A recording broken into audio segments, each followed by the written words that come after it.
Hier et aujourd'hui, ce sont 2 jours de vacances, de repos, et donc vous tous, mes amis, frères et sœurs, vous êtes tous venus nous rejoindre. Je vous souhaite donc la bienvenue. Donc le sujet de notre conversation aujourd'hui, c'est bien celui de la paix.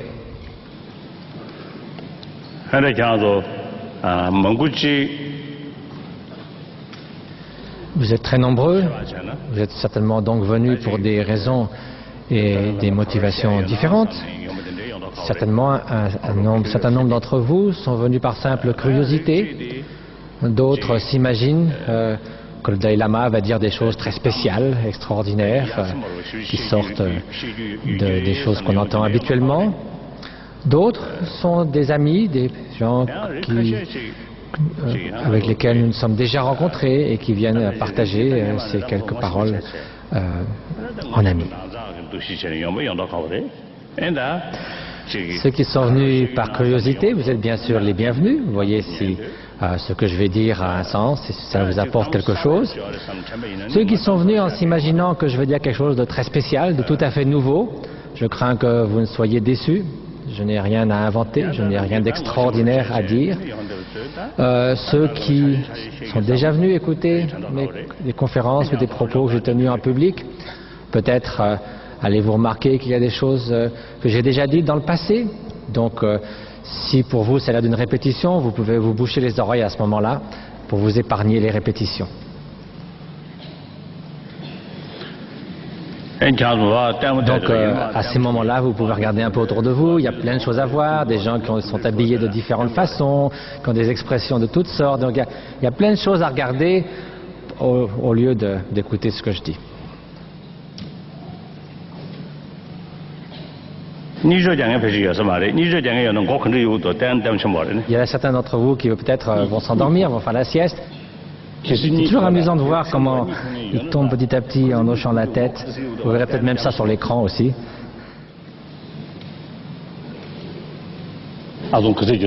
Et donc vous pouvez compter combien de fois est-ce qu'il baille.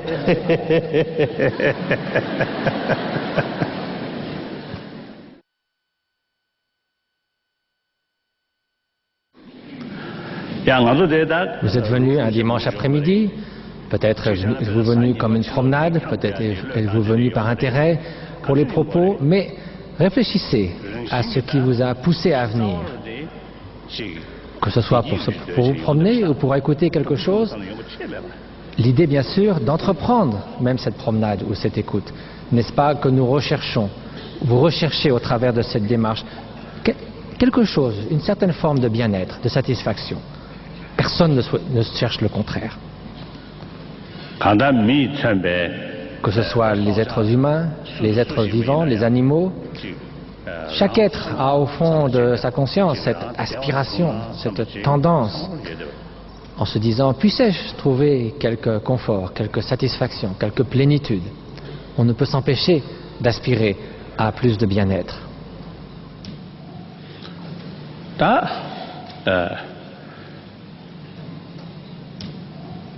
Je pense également que ce n'est pas seulement une aspiration que nous avons tous en commun, celle d'aller vers un mieux-être, mais du fait que cette aspiration est partagée par tous les êtres sensibles, par tous les êtres vivants. C'est aussi un droit, nous avons tous un droit au bien-être et de façon égale. Et je dis assez souvent que le bien-être ou le sentiment de plénitude, de satisfaction profonde est pour moi le but de l'existence. En effet, si on réfléchit, lorsque l'on se trouve confronté à des souffrances extrêmement puissantes, des souffrances telles qu'on n'en voit pas l'issue, que ce soit une maladie très grave ou des souffrances mentales dont on ne voit pas la solution venir, on sait que ce n'est pas une condition dans laquelle souvent on a envie de continuer à vivre. Certains vont même perdre la vie volontairement. D'autres, leur vie s'en trouvera écourtée, car vivre constamment dans la souffrance, c'est aussi quelque chose qui finit par dégénérer, ça va se répercuter sur notre santé et sur notre corps.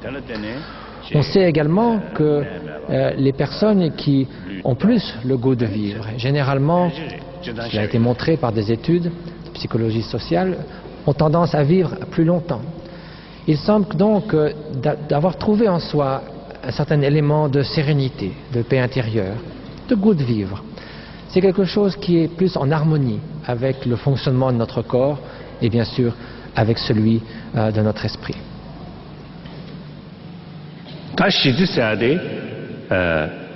Qu'est-ce que cela veut dire finalement, la paix?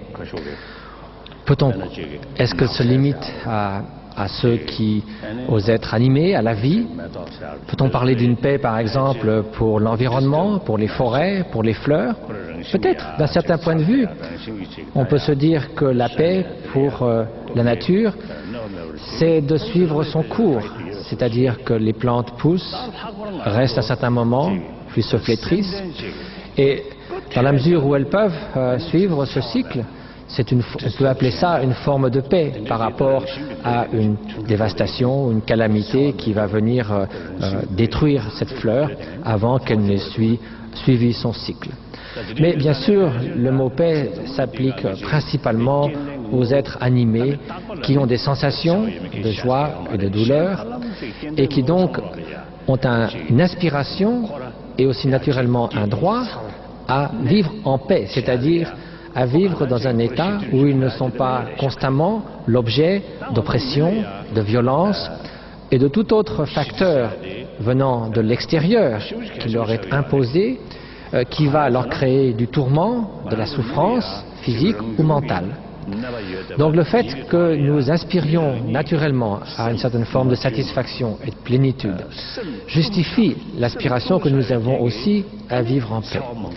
Cette paix donc, ou ce droit de vivre à l'aise, tranquillement, sereinement, en suivant nos aspirations, il peut être perturbé par des catastrophes naturelles, des difficultés extérieures, mais il est aussi et constamment troublée, perturbée, cette tendance à la paix est détruite par le résultat de l'intelligence humaine, de l'utilisation de l'homme, de son intelligence pour nuire à autrui, et c'est ce qui se traduit par des conflits. La façon dont fonctionnent nos esprits nous fait en sorte que nous nous trouvons confrontés à des points de vue différents et que souvent on essaie d'imposer par la force, par la violence, par la destruction ces points de vue. Donc là, la destruction de la paix, c'est une fabrication de l'esprit de l'homme et dans ce sens, c'est aussi à l'esprit humain de trouver les remèdes à cela. Rechercher la paix, c'est donc rechercher les causes et remédier aux causes qui font que nos esprits créent toutes ces souffrances et les imposent à autrui et éviter qu'elles ne nous soient également imposées à nous-mêmes.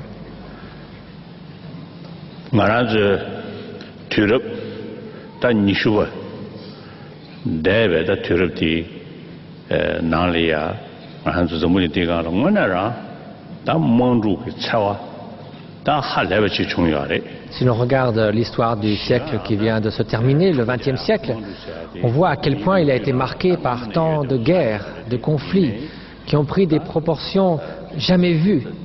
Certes, il y a toujours eu des guerres, des conflits, des batailles, mais jamais à ce point, jamais il n'y a eu tant de destruction, tant de souffrances, tant de morts.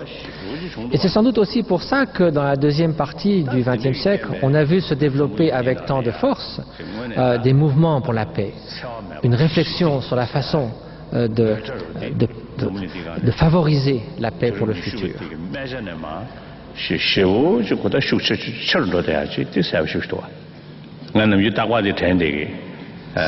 Lorsque je regarde des images ou des récits, j'entends parler des deux premières guerres mondiales. Il est vrai qu'on entend dire que lorsque des pays voisins sont entrés en guerre, comme la France et l'Allemagne par exemple, eh bien, on voit à la suite, au début du conflit, que du fait de l'animosité croissante entre ces deux pays, des citoyens, on voit qu'ils vont rejoindre les forces armées avec, non seulement avec détermination, mais presque avec enthousiasme, avec une joie d'entrer dans la guerre pour défendre leur pays ou attaquer, repousser l'agresseur.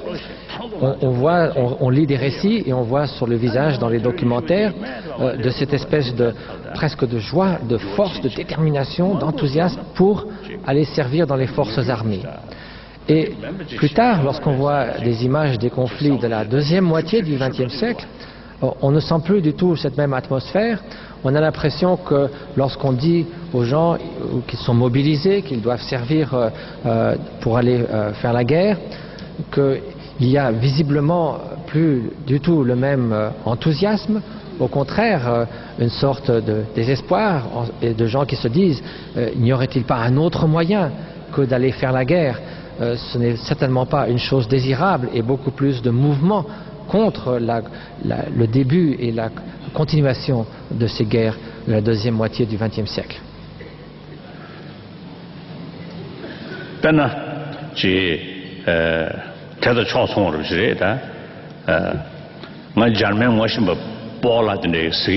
Il y a certainement un changement de mentalité. Je l'ai observé auprès de l'un de mes amis, qui est un grand physicien allemand, Friedrich von Weizsäcker, et il me disait qu'il est maintenant très âgé, et il me disait que quand il était jeune, lorsqu'il rencontrait ou parlait d'un Français, il y avait tout de suite un sentiment de malaise, quelque chose, un sentiment d'inimitié. Mais que plus tard, bien sûr, tout cela avait totalement changé et que maintenant, il n'avait plus la moindre trace de ce sentiment qu'il avait eu lorsqu'il était jeune. Et sans doute cela est-il dû à une meilleure connaissance entre les peuples.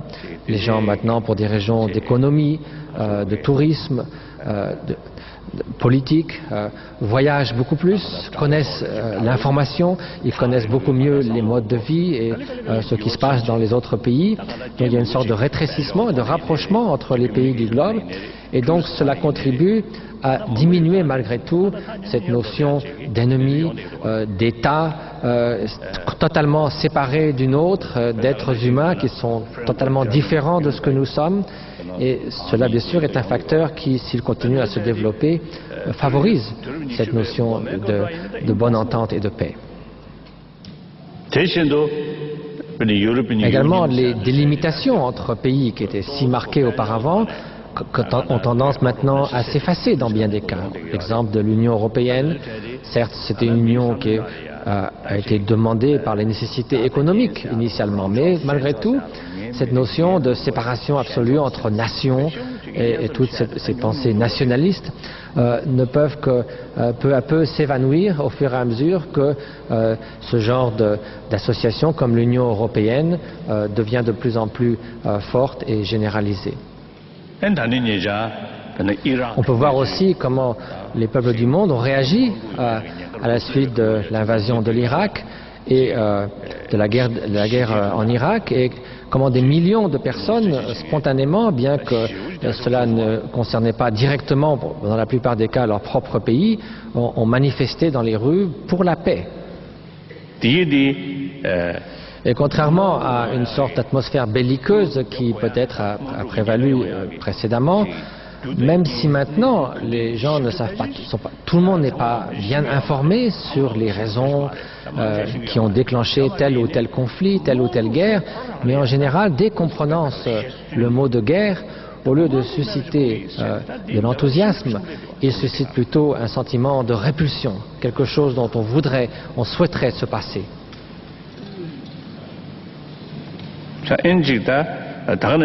Et dans bien des cas, certains peuples qui étaient opprimés par des dictatures ou des systèmes totalitaires, comme aux Philippines ou en l'ancienne Union soviétique, c'est par la population, le désir de la population non seulement de s'émanciper de ce régime totalitaire, mais aussi par un mouvement populaire qui va vers plus de paix que ces changements ont pu être produits. C'est à cause du soutien de l'ensemble de la population vers une situation plus pacifique que par exemple, dans le cas des Philippines, une démocratie a pu être établie. Dans le même sens, la réduction des armements nucléaires, que même les pays qui possèdent l'arme atomique réduisent le nombre de ces armes, tout cela, bien sûr, est une direction qui est appréciable.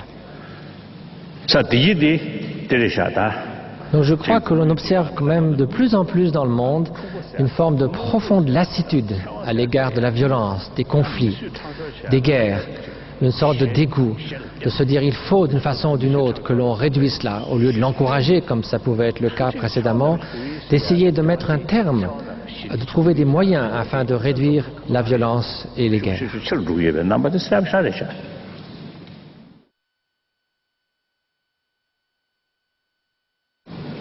Nous sommes maintenant au XXIe siècle, donc ce qui importe à ce point, c'est vraiment de tirer les enseignements des grandes destructions du XXe siècle et de se dire qu'allons-nous faire à partir de maintenant. Personnellement, vu mon âge, je suis un homme du XXe siècle. Vous, certains d'entre vous qui sont présents ici, qui êtes des adolescents, qui avez 10, 12 ans, un peu plus, vous êtes les êtres humains du XXIe siècle. Nous, les hommes du XXe siècle. Bientôt, nous allons vous dire au revoir. Cela souligne l'importance de vous, les jeunes.